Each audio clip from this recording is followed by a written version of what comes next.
Welcome to this BCSD Australia webinar titled Landscape. My name is Andrew Petersen and I'm the CEO of the Business Council for Sustainable Development Australia. And for the next half hour, we will be looking at all of the events that have shaped the policy and advocacy landscape in Australia over the last month. And in doing so, I will be looking at and focusing on the areas of climate, nature, people, and our cross-cutting issues of corporate performance and accountability. But before we do so, let me open by acknowledging that I am coming to you from the land of the Gadigal people of the Eora Nation and acknowledge their elders past, present and emerging, and particularly welcome any Aboriginal or Torres Strait Islanders who have joined us for this briefing today.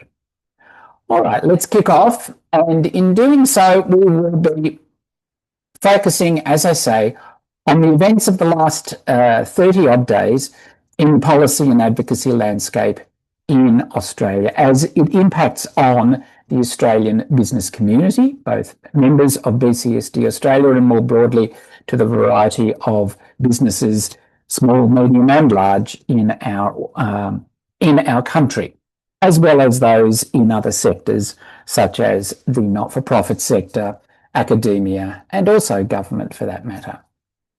All right, don't forget, as a member, you have the ability to access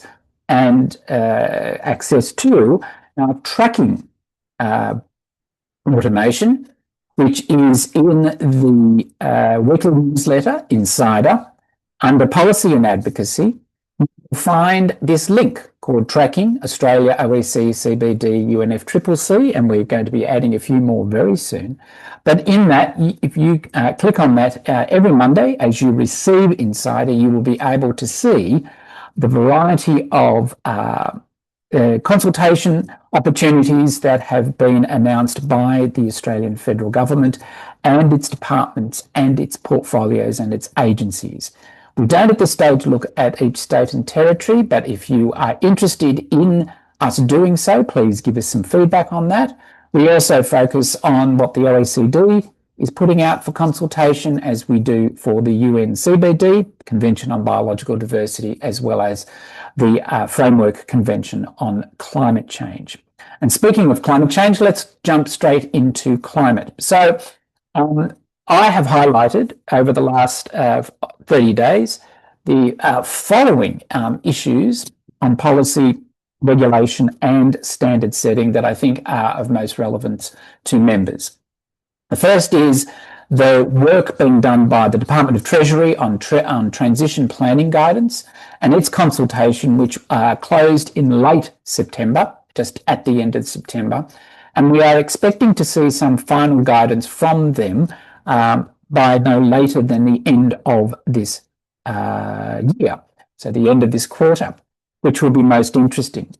Why this matters? Well, it's going to set the baseline for credible corporate transitional planning, and we believe, and we know that investors are going to be starting to benchmark against it. And why do we know that? Because the consultation process included a number of different organisations and associations, particularly professional associations and other investor groups that were particularly interested in understanding what was going on, and so we fully expect them to be very interested.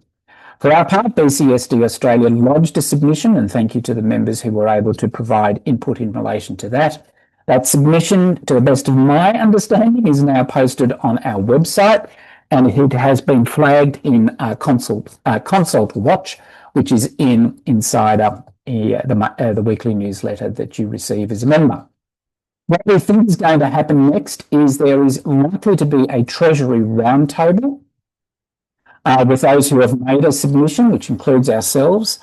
And we'd like to suggest that when we see what are the outputs of the consultation guidance, that we have a 30-minute member clinic on what's changed and what you should start thinking about preparing should it become mandatory, or at least certainly high voluntary guidance opportunity.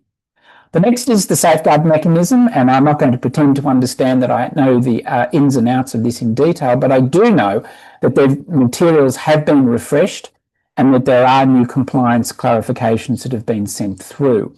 What this means is that the mechanism itself is being tightened up in anticipation of further obligations and potentially scrutinising those who actually participate in the mechanism itself. For our part, we have updated you in our new brief called TLDR, and if you register for the climate action brief, you will get updates as we do them, particularly on these topics. And what we are likely to see are some further guidance from the relevant agency and commentary, particularly from members including Gilbert and Tobin, over the next few weeks, and we will be updating you through the TLDR as we get that coming in. The next is the 2035 NDC timeline rather, which was actually announced, I think, just before my cut-off date at the end of September. But in that regard, the NDC has now been lodged. Our NDC for 2035 has been lodged with the UNFCCC. It is now recorded on the register of NDCs that have been lodged before the COP30 negotiations. And with that, we are fully expecting there going to be a quite deliberative conversation in relation to the efficacy of not just ours, but other NDCs in the lead up to and certainly at COP30. So with that, we are now working a brief or guidance note in relation to what the NDC means for business, and looking to, in 2026, developing a roundtable series of all of the various sectoral plans have been announced, along with the other apparatus that was also included, including the net zero design and other associated attributes that were included with the announcement of the NDC. The other, which probably doesn't affect most members, but does affect some, is that the EU timeline in relation to the CSRD and the CSDD has gone hither and yon. And the reason for that is that it was going to be pulled, then it wasn't going to be pulled, then it was not going to apply to SMEs, then it was going to be applied to SMEs, then it was going to have a different threshold. And I think if I understand what I wrote or what we've circulated in the most recent brief to the Climate Action Workgroup, is that it is now reasonably certain that it does apply to large companies and that it will apply to those companies that operate in the EU, whether you are an EU-based company or not. And therefore, it is important for you to understand what the thresholds and triggers are if you do operate business in the EU, for you to start looking at what that timeline means for compliance. All right, let's now move on quickly to nature. And in that regard, I thought that the standouts were the development of work that is being undertaken again by the EU in relation to their nature credit scheme. And there is much market design and pilots being undertaken at the moment within the EU.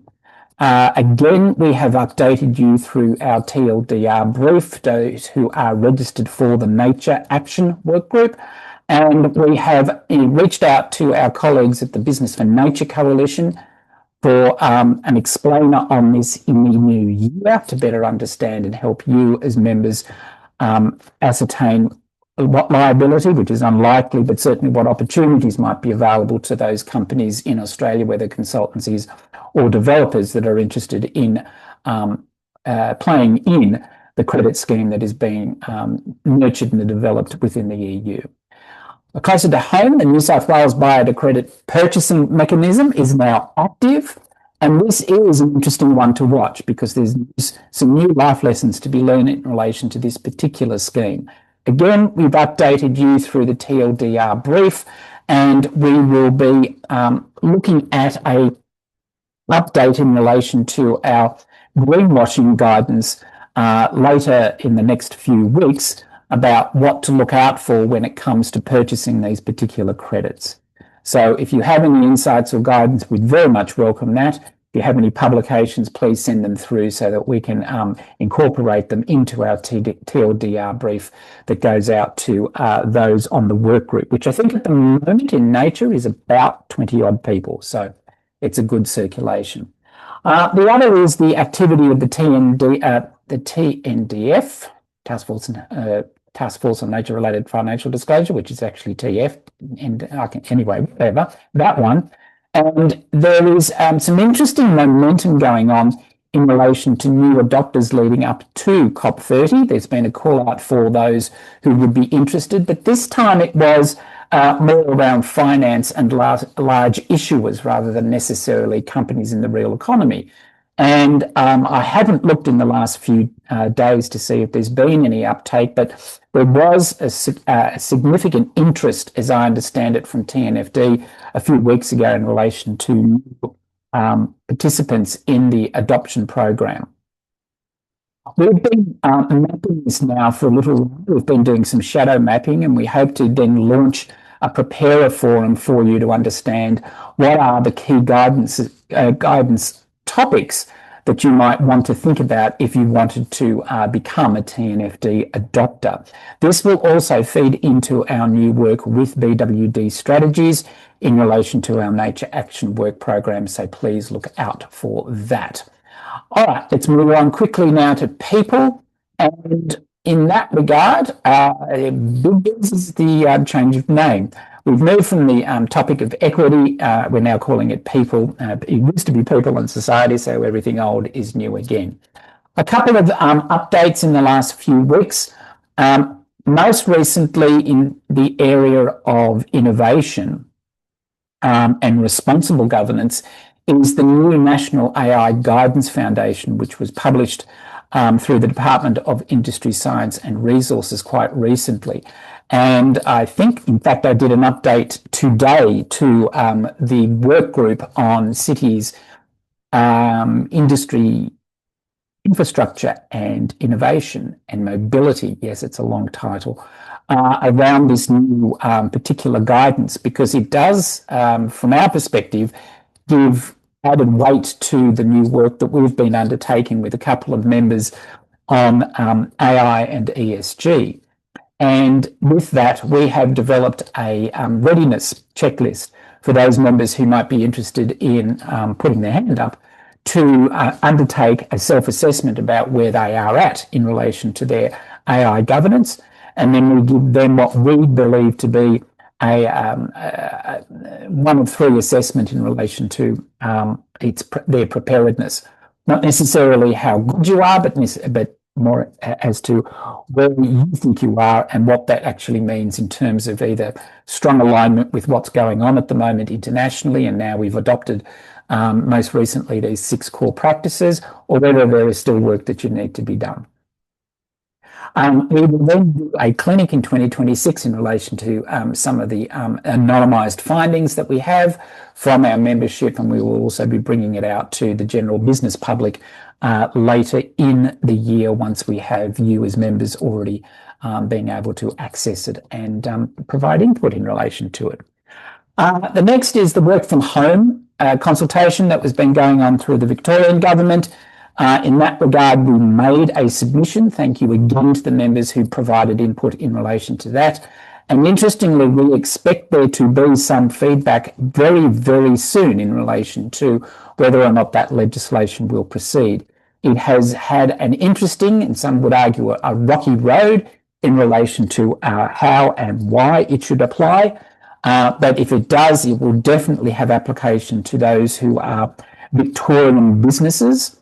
And ironically, that would include us, given our individual, Hamza Hassan, who does our great work in relation to policy development, because he works from home.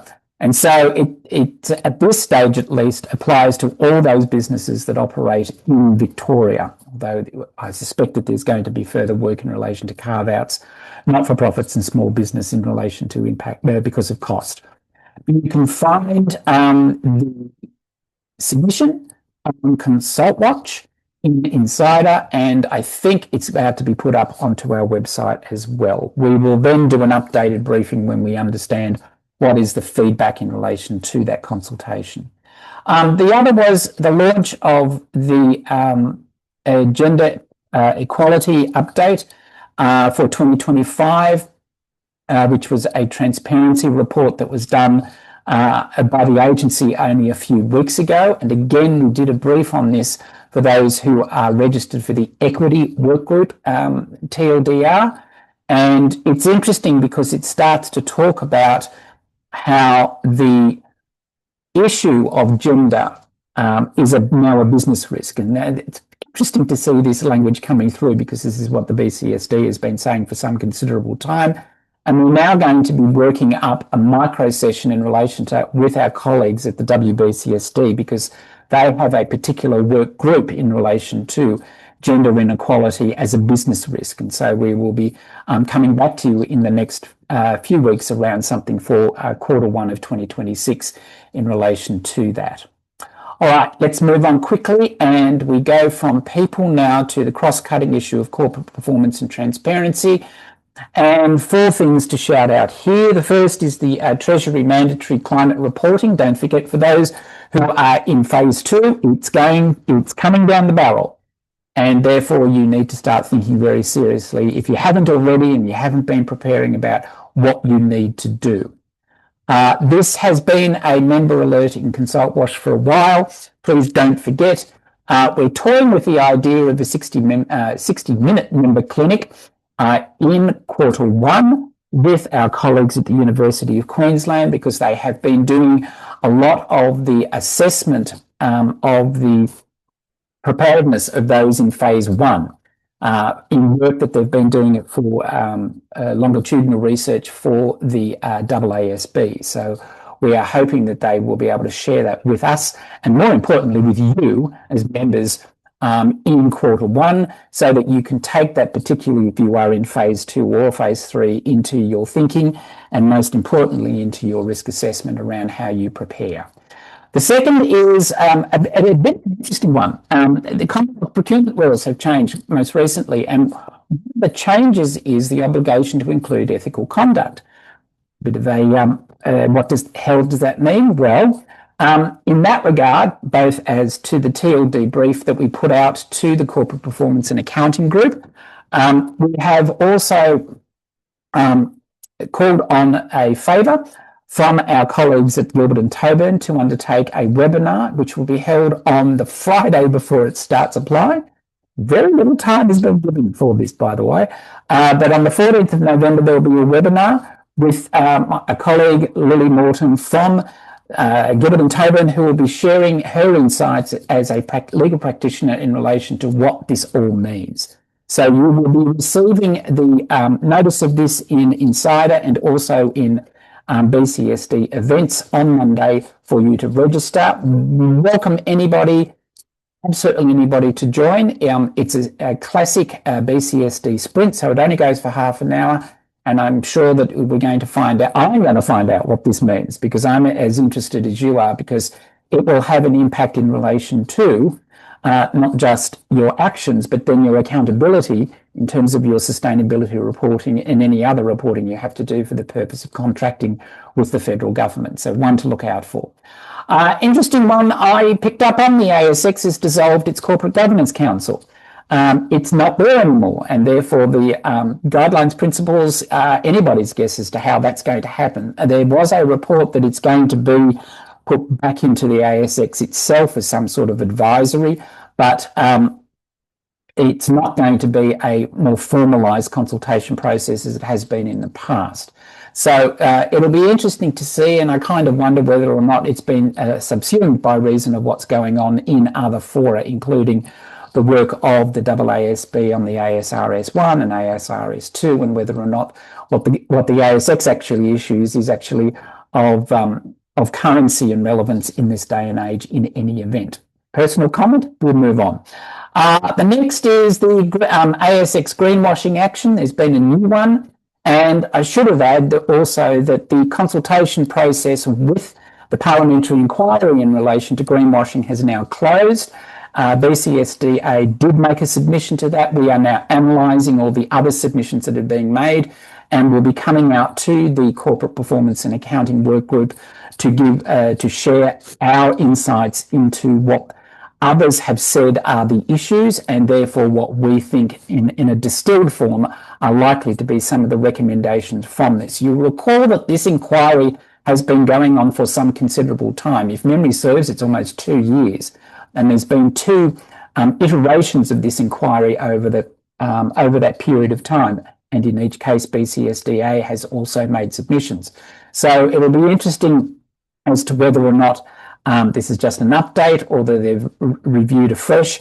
The indication was that they were taking into account the other submissions that had been made in the past, and that what this was is an update as a result of what had been going on through ASIC, through ACCC, through APRA, but also through the Financial Council and Accountability, I think it is, in the United Kingdom, and also some recent announcements by the ACCC equivalent in Canada.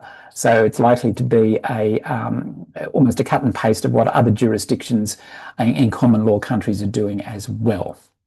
All right, that is my take on what is the policy landscape. Don't forget, two already events that are registerable. The first is our driving accountability, corporate accountability through benchmarking sprint that's being held on Tuesday, the 4th of November at 5:30 with the World Benchmarking Alliance. Please, please, please register. Please share it with others. It's going to be as good as, if not better, than the one we did on nature only a week and a bit ago. It's going to be some really interesting insights, and the thing that I can guarantee you, it will have Australian relevance because it's got Australian benchmarks in it. So please look out for that. Please register for that. The other is our Road to Belém series. It's going from strength to strength. We now have over 130 registered for the next two events, and the next two events are going to be held during the course of the COP. So the first one is being held on Friday, the 14th of November. It's a god-awful hour of 7 a.m., but that's because we need to start it at a time that works for Belém, and that will be 5 p.m. Thursday, their time. That will be a sprint to understand what's been going on in the first week, but then the last, which is on the 21st of November at 7 a.m. for 1 hour, will be a wrap-up of what's been happening. Has there been an announcement in relation to Australia securing the presidential hosting rights for COP31? What's the outcome of the global stock take? Are there going to be new initiatives in relation to climate finance? What's gone on? That's the one to come to. So again, as members, you can register through the Insider newsletter, and you can also click on the link in Insider every Monday morning to go directly to the events and register through there. All right, I'm actually ahead of time, so I will in fact give you back a few minutes of your afternoon. Thank you so much for joining us. Don't forget, if you've got any questions, by all means reach out to me on my email address, or if you have any queries, you can also access through Insider the BCSDA address for further information. But for now, thank you so much for joining us, and look forward to seeing you next month for the last landscape for 2025. Bye for now.